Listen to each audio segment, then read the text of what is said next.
Sanggar Cerita mempersembahkan Sabda Pandita Ratu.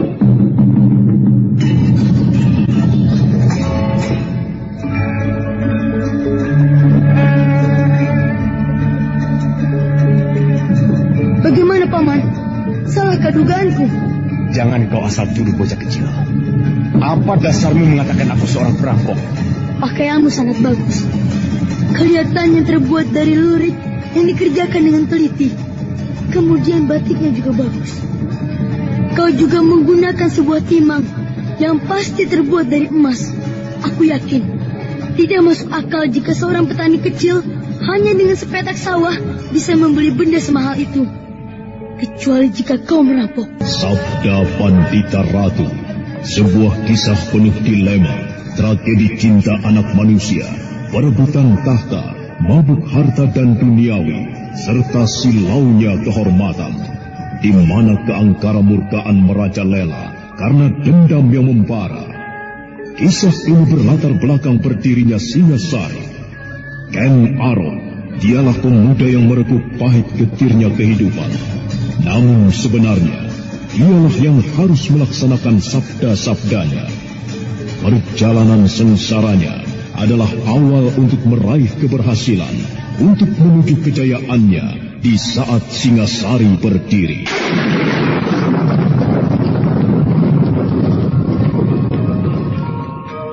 Sabda Pandita Ratu. Naskah ditulis oleh Pondra Swasti Langit, diolah oleh Agung Bahrodi, didukung oleh artis-artis terkemuka Ferry Fadli, Eli Ermawati, M. Abud, Ivone Rose, dan lain-lain.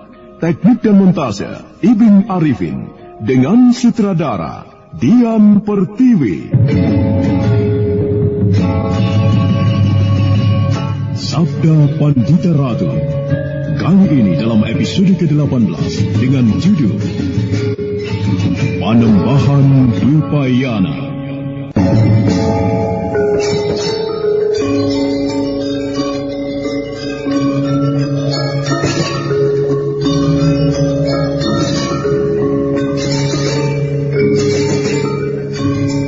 Dalam seri ke-535 ini, dengan para pemain, Naryo sebagai Presima, Pit Hendra sebagai Sang Panembahan, Anis Yuliatri sebagai Nyai Nawang Gumilang, Ferry Fadli sebagai Kamaswara, Norman sebagai Badrawati, Wenda Lubis sebagai Lare Angon, dan Asri Suhastra, pengantar cerita.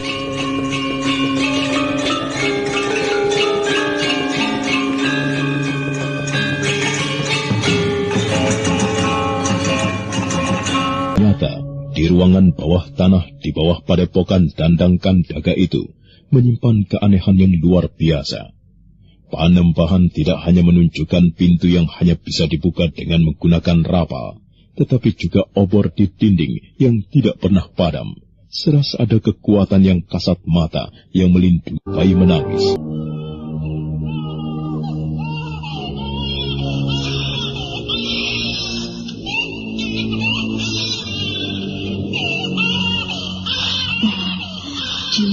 Cip sayang, Cip sayang. Mungkin semut tiba-tiba menggigitnya, Panembahan. Cip sayang. Redakan dulu tangisnya, Nyai. Baik, Sang Panembahan.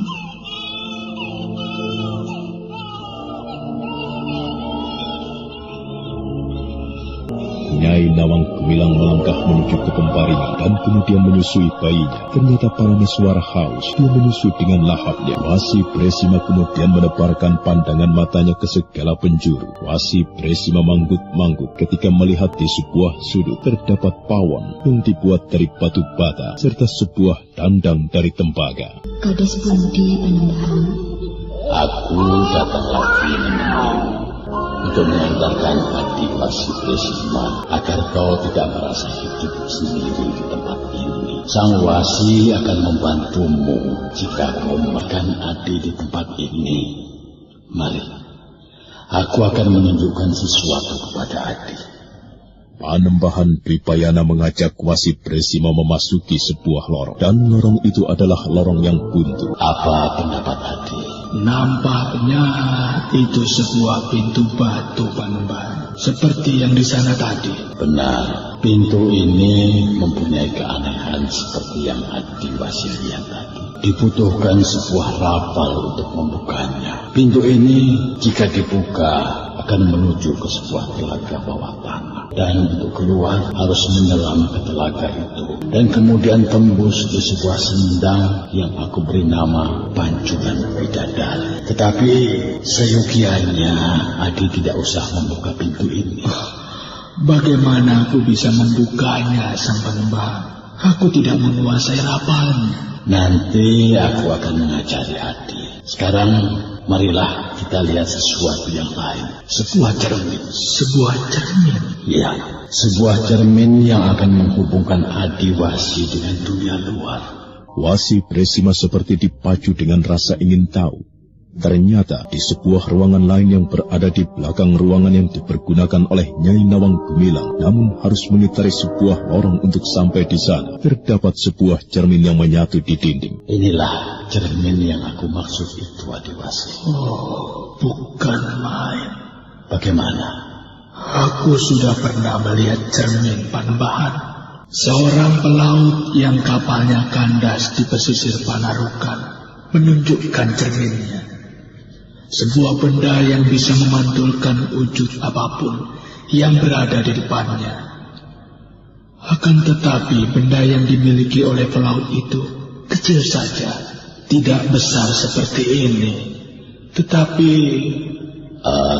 bagaimana Adiwasi Bresima? Mengapa cermin ini tidak seperti yang pernah aku lihat itu, Panembahan?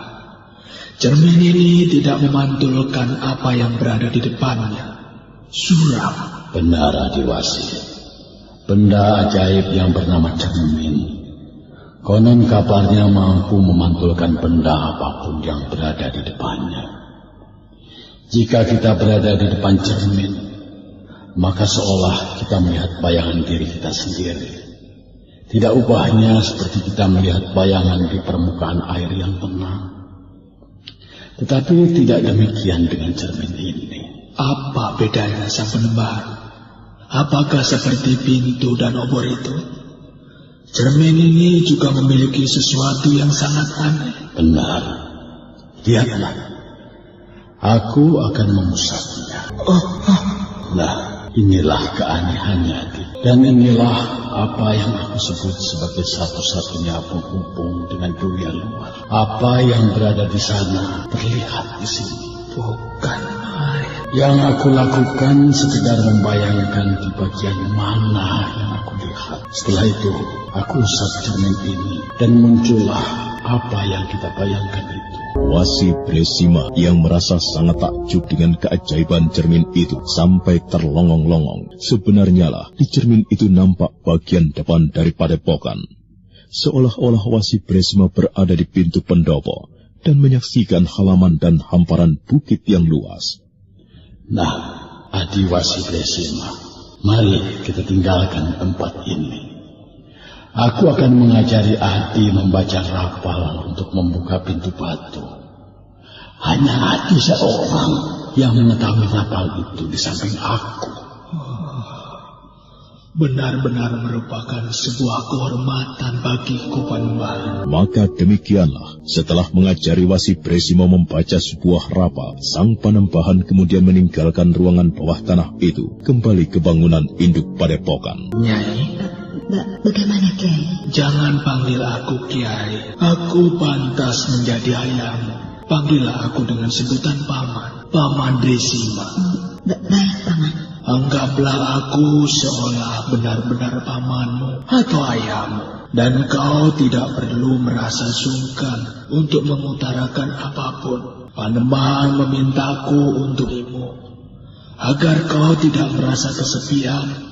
Bagaimanapun juga, tempat ini adalah sebuah tempat yang sepi dan terpencil, Nyai. Nyai tentu merasakan sebuah keterasingan, bukan? Terima kasih, Paman. Badrawati, Bari Angon, berhenti dulu.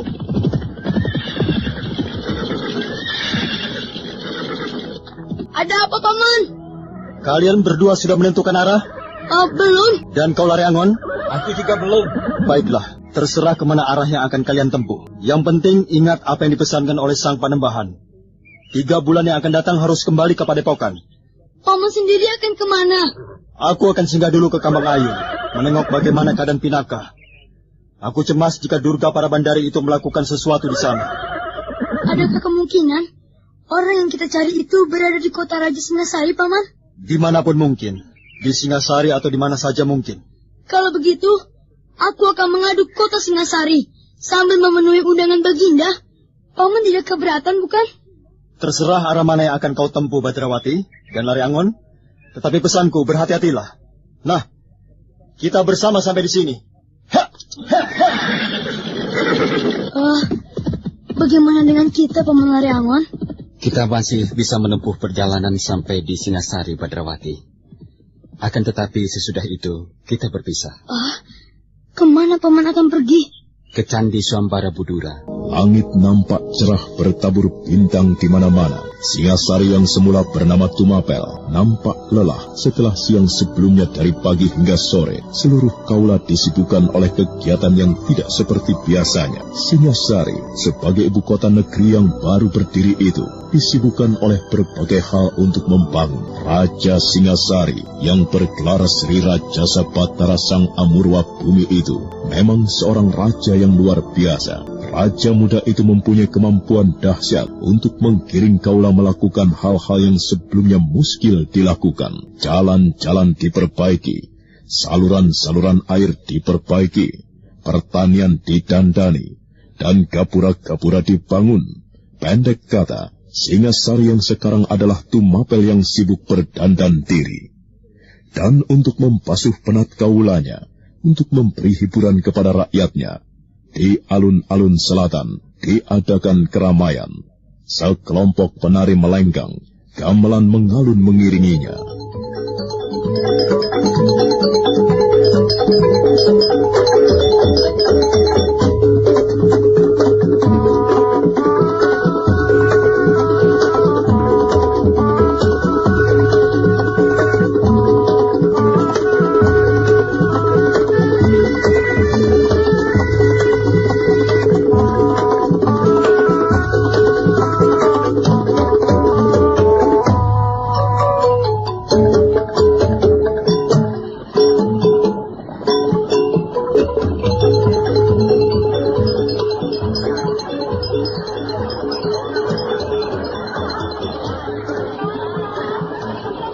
Bukan main. Ramai sekali ya, Paman. Benar, Badrawati. Paman pernah kesini sebelumnya? Belum. Aku juga belum, Paman. Aku baru kali ini melihat sebuah kota yang ramai sekali. Orang di Singasari kaya-kaya ya, Paman? Ya, kelihatannya begitulah, Badrawati. Tetapi entahlah. Apakah benar begitu, aku tidak tahu. Banyak orang dari desa yang pergi ke Pataraja Kediri saat itu untuk mengadu untung. Mereka pulang habis-habisan. Mengapa, Paman? Katanya diakali orang kota. Apakah orang kota juga akan mengakali kita, Paman? Kecuali jika kau bocah bodoh. Tidak. Akulah yang akan mengakali orang-orang kota. Lihat saja, Paman. Mari kita bergeser lagi, Badrawati. Kita lihat sudut-sudut kota Singasari yang lain. Baik, Paman. Badrawati dan Lare Angon setelah beberapa hari berkuda akhirnya sampai di Singasari. Wajah kota Singasari yang sebelumnya belum pernah dilihat oleh Badrawati menimbulkan kesan yang mendalam di dada bocah itu. Sepasang kuda yang mereka bawa, mereka titipkan di sebuah rumah seorang penduduk yang baik hati. Demikianlah, di malam itu, mereka mengelilingi kota Singasari, berjalan dari lorong ke lorong, menyaksikan keramaian di alun-alun selatan, dan kemudian sampai di depan halaman istana. Sebuah bangunan yang paling megah berada di hadapan mereka. Itu ke istana, Paman? Iya, kelihatannya bangunan itu dijaga ketat oleh beberapa orang prajurit. Apakah kita akan menemui Baginda malam ini? Sebaiknya jangan sekarang, Badrawati. Kapan, Paman? Besok, pokoknya bukan malam hari. Apa salahnya kalau sekarang? Kita tinggal masuk dan aku akan menunjukkan timang pemberian baginda ini. Dan prajurit-prajurit itu akan terbungkuk-bungkuk mempersilahkan kita masuk. Dan kemudian makanan-makanan yang lezat-lezat mengalir keluar. Bagaimanapun juga, kita datang di saat seperti ini, di mana besar kemungkinan baginda sudah tidur, adalah saat yang tidak tepat. Kalau begitu, kita tidur di bawah beringin, di tengah alun-alun tadi.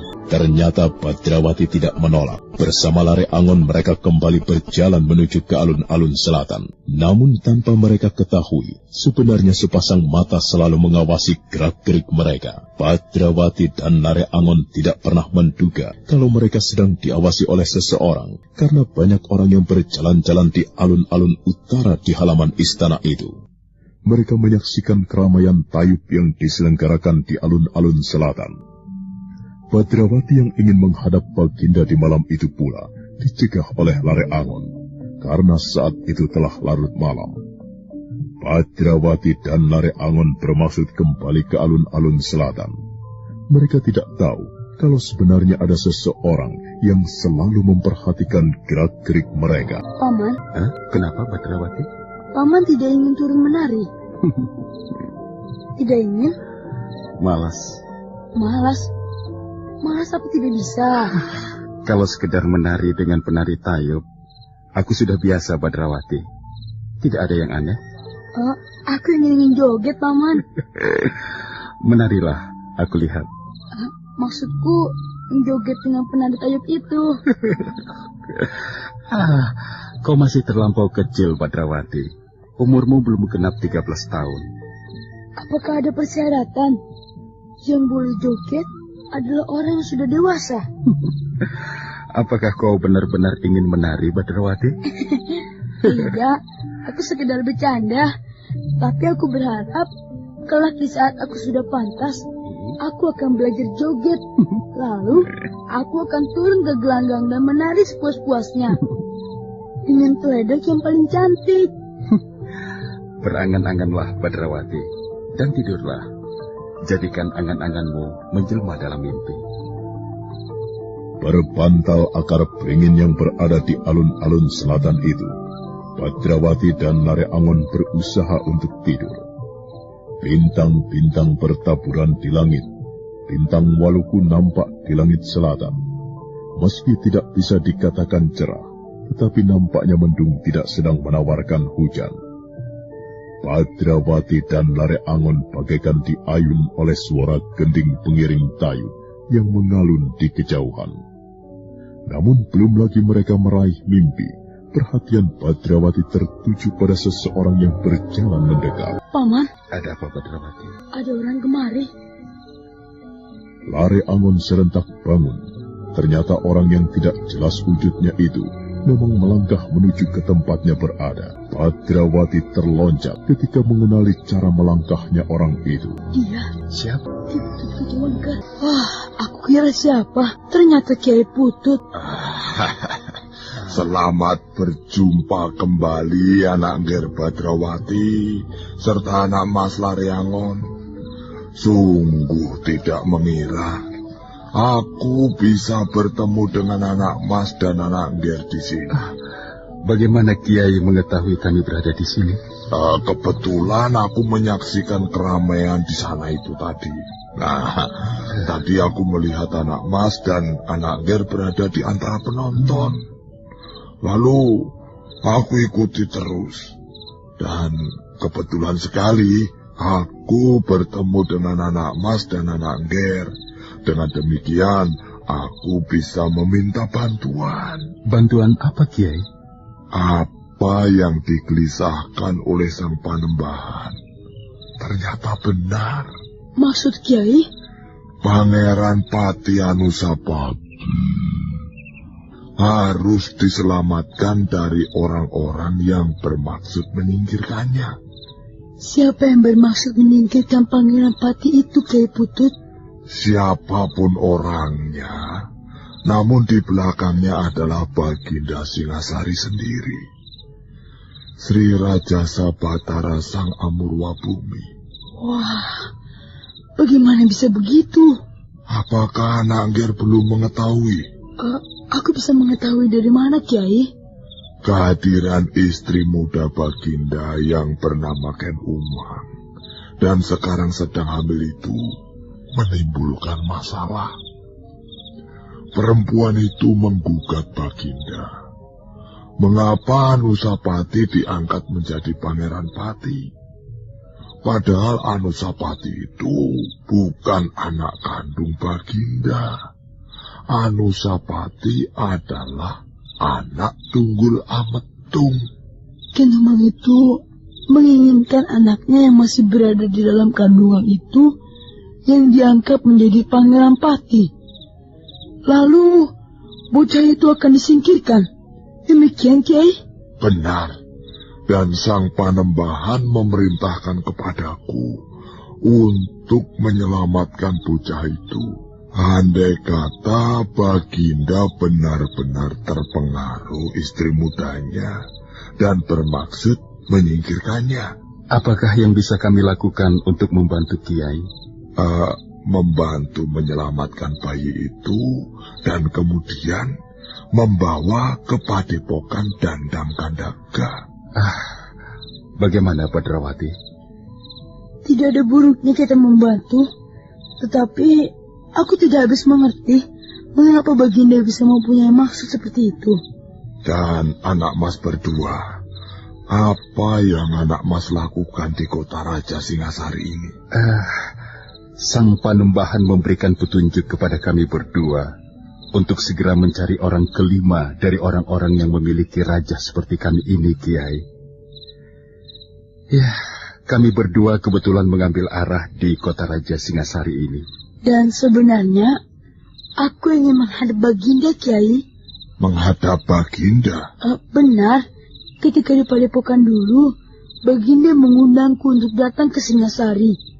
Dan sebagai bukti penguatnya, Baginda telah memberiku timang emas ini, Kiai. Bagaimana menurut pendapat Kiai? Apakah kami sebaiknya tidak perlu menghadap? Jangan. Dan tidak ada buruknya anak mas dan anak Nger menghadap Baginda. Syukur-syukur jika anak mas dan anak Nger bisa memancing atau mengetahui bagaimana sebenarnya isi hati Baginda dan mengetahui tindakan apa yang akan beliau lakukan terhadap Pangeran Pati yang masih bayi itu. Oh, lalu di manakah selama ini Kiai menginap? Aku bekerja di dalam istana, Nak Ger. Kiai bekerja di istana? Iya, di istana Kaputren milik Tuan Putri Ken Dedes. Aku menjadi tukang kebun dan mungkin beberapa pekerjaan yang lain. Apakah Kiai tidak merasa cemas Baginda mengetahui keberadaan Kiai di sini? Aku menyamar, Anak Ger, dan Baginda tidak begitu tertarik untuk berbicara dengan orang kecil seperti aku.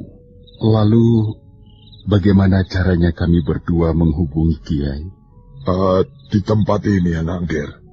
Tempat ini tidaklah menarik perhatian. Sebenarnya, bahaya macam apakah yang telah mengancam keselamatan Pangeran Pati Anusapati itu, Kiai? Yang jelas, Baginda ingin apa yang dikerjakannya itu tidak diketahui oleh orang lain, juga dalam bentuk yang tidak terlampau menyolok. Itulah sebabnya Baginda mengupah orang untuk melakukan hal itu. Mengupah orang untuk melakukan apa, Kiai? Meracun Pangeran Pati Anusapati. Seorang abdi baru perempuan diselundupkan ke istana Kaputren untuk melayani Tuan Putri Ken Dedes. Perempuan itulah yang berusaha meracun Anusapati. Karena ketahuan dan untuk menutupi jejaknya, perempuan itu dihukum mati oleh Baginda Singasari. Namun sejauh itu, Baginda belum tahu aku menyusup di istana Kaputren dan menjadi abdi di sana. Wah, lalu? Ya, untunglah rencana itu segera aku ketahui sebelum dilaksanakan. Aku berhasil menggagalkannya. Jika demikian, apakah Tuan Putri Ken Dedes mengetahui peran apakah sebenarnya yang sedang Kiai lakukan? Ya, aku mengatakan siapakah aku sebenarnya. Nampaknya tidak perlu mempertimbangkan lebih panjang lagi. Pangeran Pati harus diselamatkan. Benar, Kiai. Baiklah, jika demikian, lanjutkan saja rencana Nak Mas dan Nak Engger untuk menghadap Baginda. Namun dengan catatan, saat itu pula Nak Mas dan Nak Engger berpamitan untuk melanjutkan perjalanan meninggalkan Singasari. Tengah malam besok, kita bertemu di tempat ini. Baik Kiai. Aku sudah terlampau lama berkeliaran di luar istana. Sebaiknya aku segera kembali. Sekali lagi, Nak Mas Laryangon dan Nak Engger Badrawati, aku sangat membutuhkan bantuan kalian berdua. Peganglah janji kami berdua, Kiai. Besok tengah malam, kami akan berada di sini. Kami akan membantu Kiai. Terima kasih, Nak Mas dan Nak Engger. Sekarang izinkanlah aku meninggalkan anak Mas berdua. Selisih tidak seberapa jauh ketika Putut Gajah Wengker kemudian meninggalkan Badrawati dan Lare Angon. Maka keramaian di alun-alun selatan itu pun surut dan kemudian bubar. Namun persoalan yang dibawa oleh Gajah Wengker membuat Badrawati dan Lare Angon kehilangan rasa kantuknya. Saudara pendengar, untuk mengetahui jawabannya, ikutilah kelanjutan kisah ini dalam seri berikutnya. Sampai jumpa.